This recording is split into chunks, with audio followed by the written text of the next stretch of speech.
So, welcome to my new series, which is Day in the Life of an Electrician. So, I thought I'd start doing a vlogging series of what it's like to be an electrician in the UK. I'm a fully qualified electrician, went to college for 3 years, did a portfolio, MVQ, City and Guilds, all of that, and so I'm now fully qualified.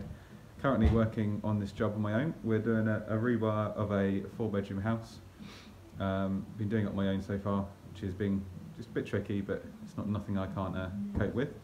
At the moment, I am trying to work out how do I change the camera around?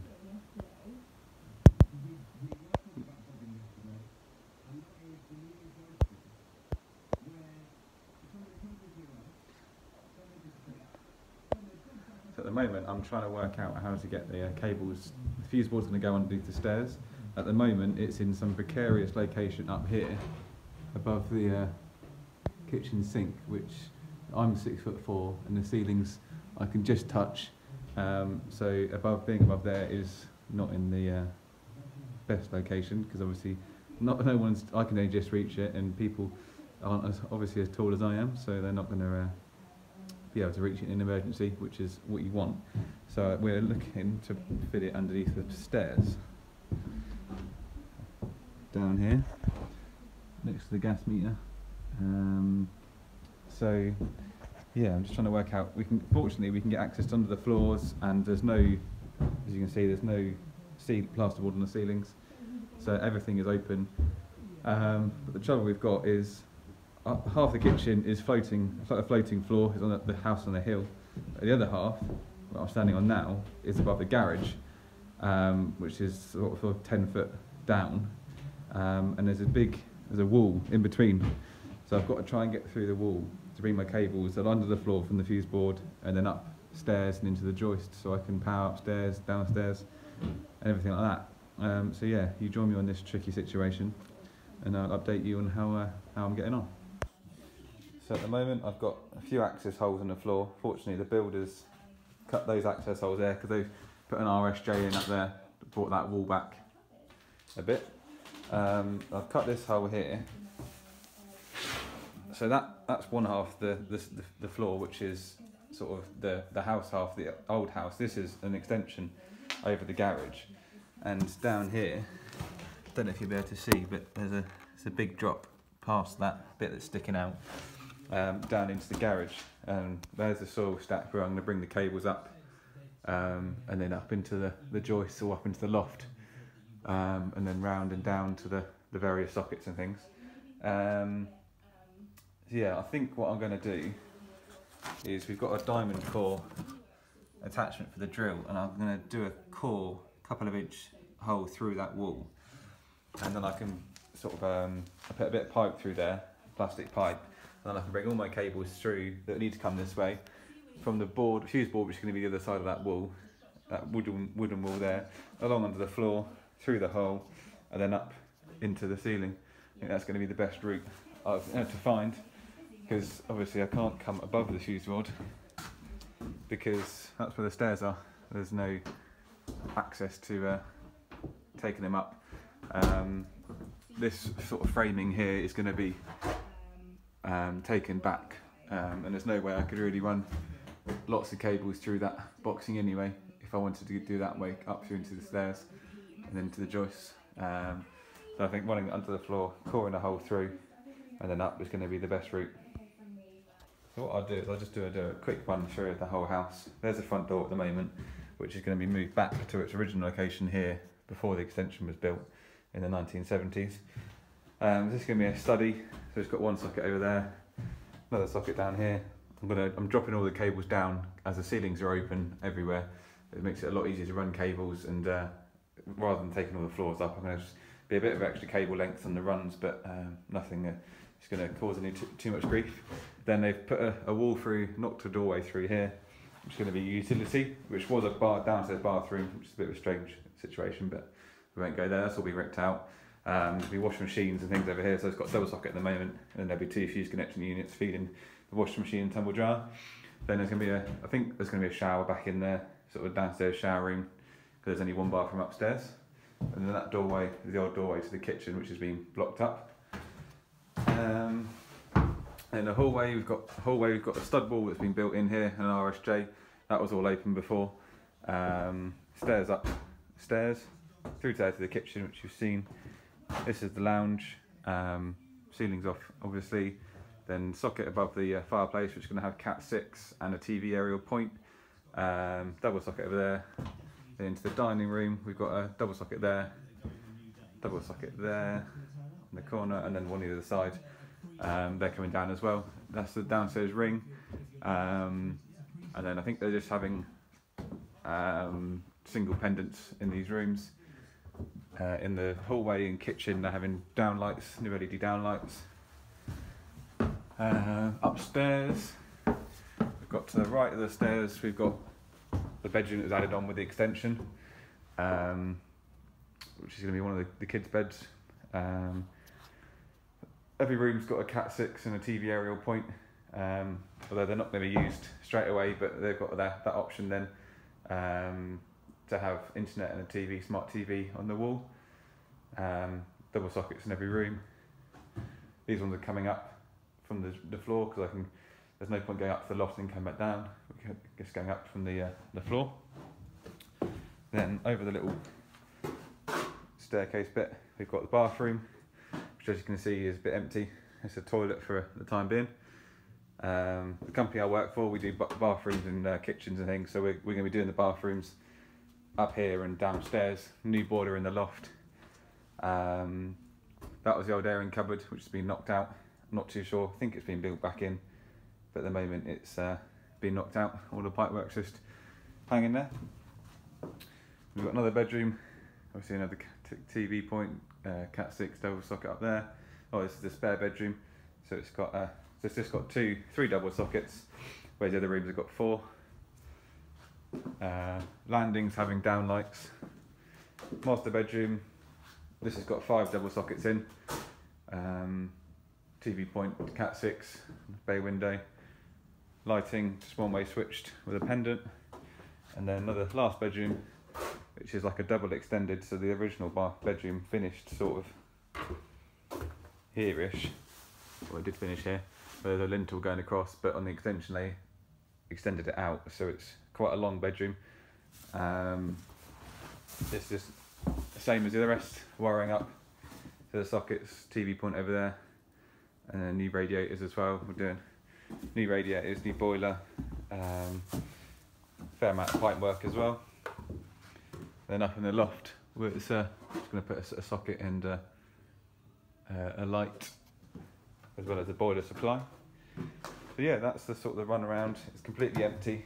The wiring that was in here originally when we first came in here a few weeks ago, it's all original when the house was first built, which was like the 1930s. So as you can see, all very old Bakelite light switches, sockets on the skirting board, like this one down here, all very old fashioned.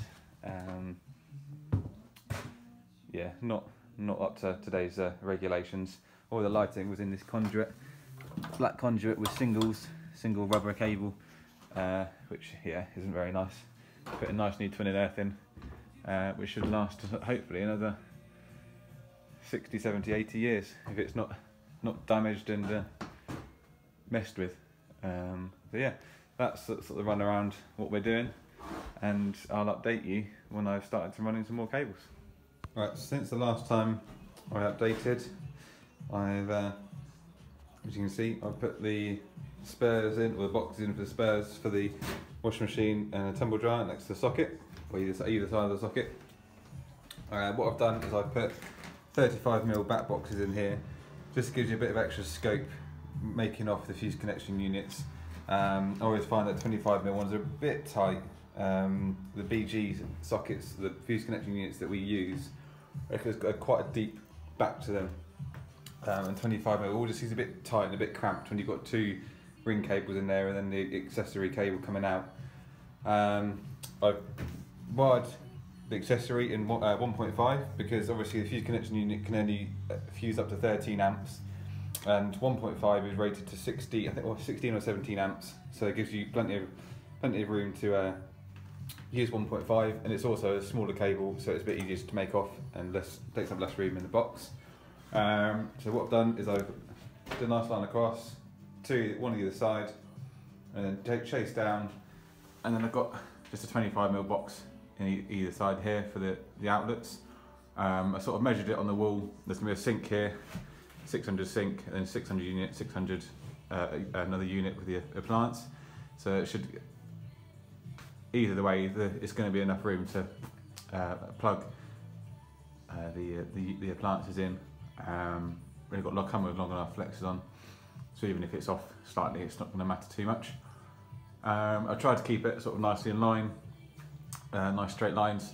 What I will do is I haven't got a laser level with me at the moment, but it's on another job. But I'll put the laser line across there just to make sure that all the boxes are straight. And then once I've done the second fix, I'll make sure all the accessories are in a nice line. It's a pet peeve of mine when sockets are sort of all wonky and not in line. It just looks a bit naff really. So I'll make sure I do that properly. So yeah, so I'm just contemplating where I run the ring cable. Originally I'd got it coming down in the middle, but obviously being a ring, it needs to come down into one, into another, and then back out. And coming down into the middle isn't too great. There is enough length on it to come through, go into that one, and come out there, and then obviously I come back into this one, come back into this one, and then could go back up there, or I could come down through, all the way along through there, and up there. It's a bit messy in the socket here. So what I think I might do is I'll re-chase it down the wall here to this one, come into this one, and then back out. All the walls and ceilings are being plastered, so that chase there isn't going to matter too much. It's just been a little extra job for the plasterer to do to fill in. So I'll crack on with that next, and then I can get that wired up. This obviously only got one cable coming down at the moment. The second one is going to go down to back to the board. That'll be the return leg, or the first leg of the ring, downstairs ring. The kitchen ring is going to be a separate ring. That's going to have a few appliances on it. So we're going to put a separate ring in for that. So yeah, I'll get those two chases done, and then I'll update you once I finish those. There we are. Two new chases. Pulled the ring back there, and just done quick little chases across. Put the cable in. I will be putting some oval conduit capping stuff over the cables to protect them, and then it's easier to pull in and out then if you ever want to rewire it in the future. At the moment I haven't got any, so I'll just put the cable in there for the time being, and then I'll take it out and put the capping over the cables. Same with everything upstairs and downstairs. I just haven't got any at the moment, and it's not the end of the world, it's not holding me up. So that's ready for the ring to go back to the fuse board when I can diamond core through that wall in the kitchen. So yeah, I'll just have a quick tidy up. Obviously it creates a bit of mess chopping out. Quick tidy up, and then I'll get on to the next bit. Got a few hours left of the day until I can go home.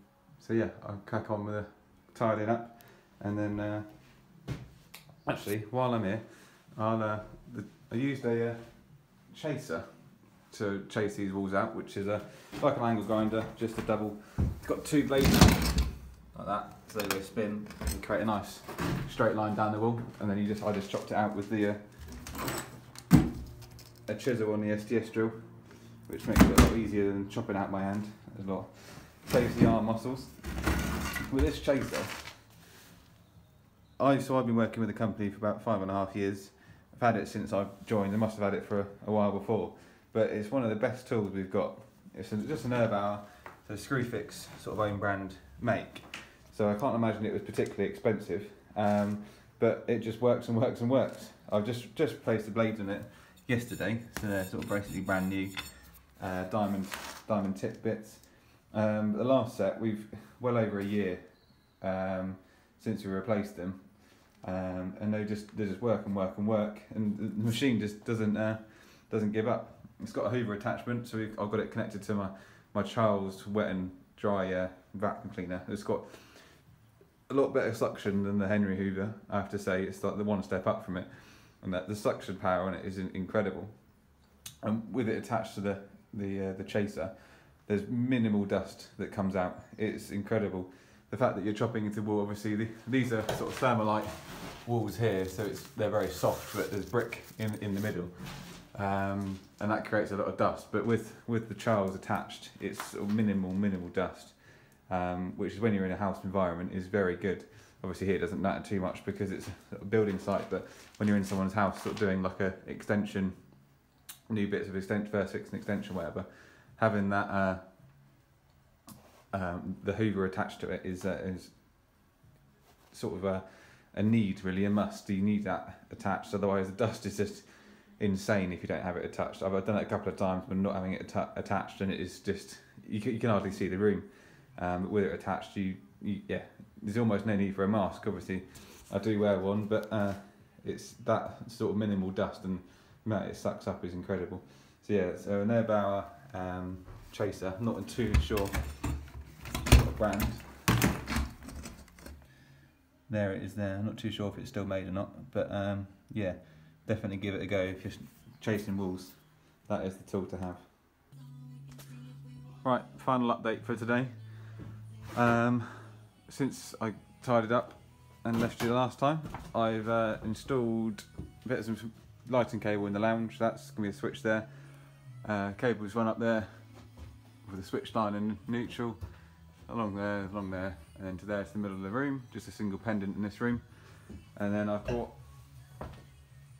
power from that switch there for the lounge. I brought over to here. The dining room's light switch is going to be there. So I bought there's a link between those two, and then there's a link from this switch up along there, and then to another single pendant in the middle of the room there. So I'll do the lighting in the kitchen tomorrow, and then that's 8 down lights in there, and then it's 4 down lights in the hall, and I'll work my way around. I can't remember if it's down lights in the utility room or not. I think it's just a single pendant in the study. Outside lights to put in as well, and I think that might be it, the lighting downstairs. So yeah, I'll go through my list. I'll show you my list I've got to do. It's like the quote that we gave the couple for all the works, and I can tick off everything that I've done. And yeah, I'll see you tomorrow, bright and early. I'll be back here. I might be going to a job in Amersham tomorrow to finish off, so I'll take you there with me. I can show you what we've done: new bathroom, new consumer unit upgrade, changing single sockets into double sockets. So yeah, I'll see you tomorrow.